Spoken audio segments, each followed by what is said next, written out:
Om Swastiastu.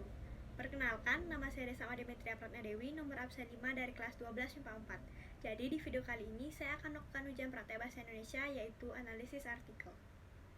Baik, sebelum kita lanjut ke analisis artikel, di sini saya akan menjelaskan sedikit tentang apa itu adverbia, konjungsi, dan kosakata.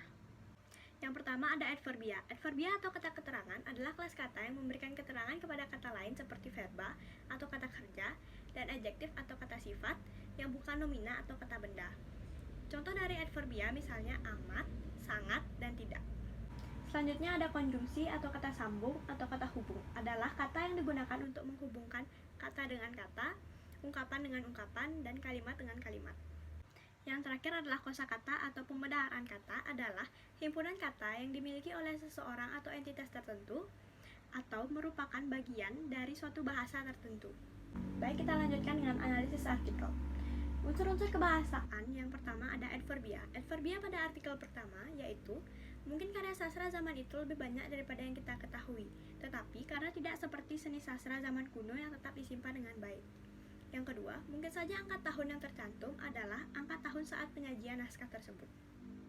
Yang ketiga, hasil seni sastra zaman Madia yang sampai pada kita ternyata tidak sebanyak hasil seni sastra zaman kuno. Yang keempat, di Bali, seni sastra Madia hanya sedikit saja yang masih dijumpai. Yang kelima, seperti hikayat, syair, juga mengisahkan bermacam-macam hal. Yang terakhir, dalam menari, kesempatan itu kadang-kadang manusia mengembara tanpa menghiraukan kehidupan duniawinya. Adverbia pada artikel kedua yaitu, artikel ini akan menjelaskan beberapa poin penting mengenai hati termasuk peran utamanya. Yang kedua, dan bagaimana untuk menjaganya tetap sehat. Yang ketiga, seperti yang telah disinggung sebelumnya, bahwa hati memiliki peran yang penting bagi tubuh. Yang keempat, tidak seperti kebanyakan organ, hati memiliki dua sumber utama darah. Yang kelima, hanya kulit satu-satunya organ yang lebih berat dan lebih besar. Dan yang terakhir, hati juga menyimpan tembaga dan melepaskannya saat dibutuhkan. Baik, dalam unsur-unsur kebahasaan yang kedua ada konjungsi. Konjungsi pada artikel pertama adalah mungkin karya sastra zaman itu lebih banyak daripada yang kita ketahui. Yang kedua, tetapi karena tidak seperti seni sastra zaman kuno yang tetap disimpan dengan baik.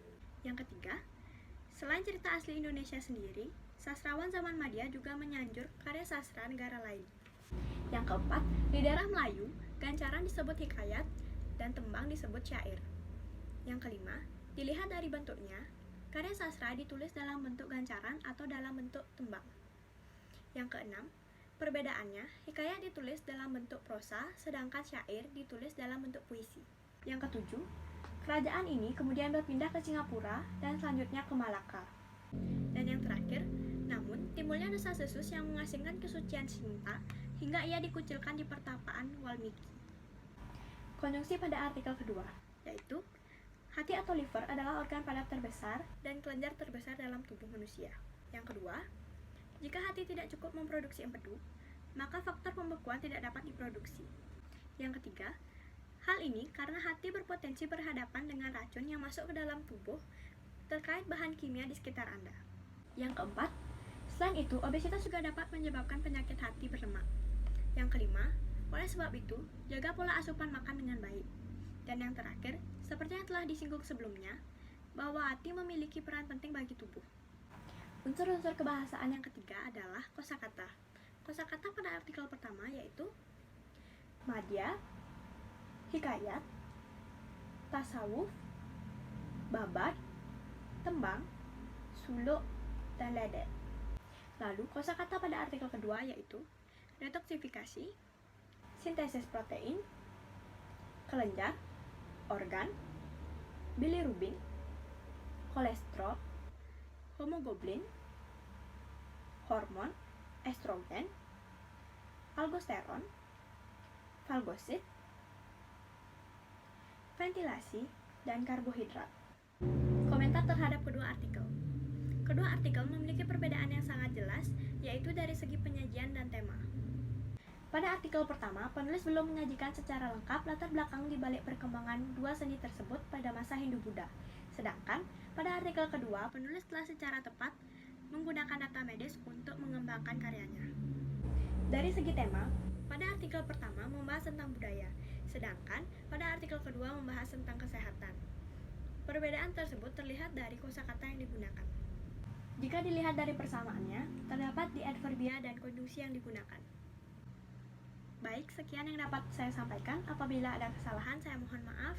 Dan saya tutup dengan Parama Santi. Om Santi Santi Santi Om.